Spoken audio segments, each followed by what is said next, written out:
It's Faith Friday, and it's a special one as we celebrate Pride Month. Our next guest is committed to including the LGBTQ plus community at church. He most certainly is, and here to share a message of hope is the Vice President of the Metropolitan New York Synod of the Evangelical Lutheran Church. Please welcome Christopher Vergara. Good to see you, man. Good to be here. Thank you for having me. So it is Pride Month. Let's talk about why it's important for inclusivity when it comes to churches. I feel like a lot of churches now are moving toward acceptance. I think inclusivity is important because I think diversity is a gift that we get. It's not a mandate. It's not something to check off a list. It's something important to the work that we do as communities of faith. The Lutheran churches of New York are committed to doing this work of gender justice, racial justice, economic justice, immigrant justice, and all that work I think is only helped by having the individual lived experience of as many people as possible contributing to that work.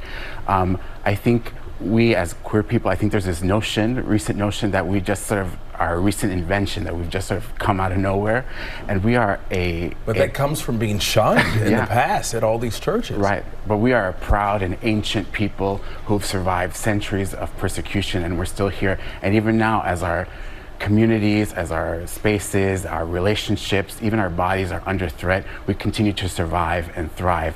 And that level of resiliency, I think, is an asset to anybody who's trying to do any kind of work in justice in our communities.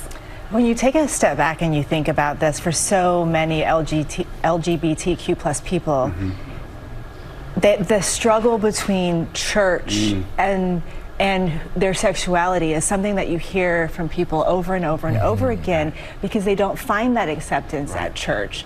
So what would you say for someone who's struggling with that, to find that acceptance, or how do they find that acceptance at church? Right. First, I want to apologize for any people who've experienced to be made feel less than, and where specifically the Christian tradition, our sacred text, has been used to against them, right? That's not what the Bible teaches or what we believe. Many of us believe that the Bible teaches. So I would tell you to continue to seek out communities of faith that welcome your complete and whole person, right?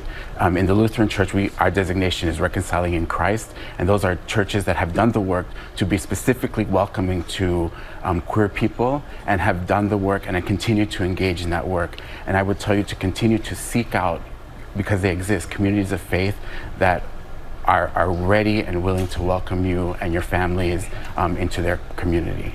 Now for some words of wisdom from you. A lot of people are proud because it is Pride Month, but there are people out there who are still struggling, still turned away from their families because they haven't come out, or they have and they haven't been accepted.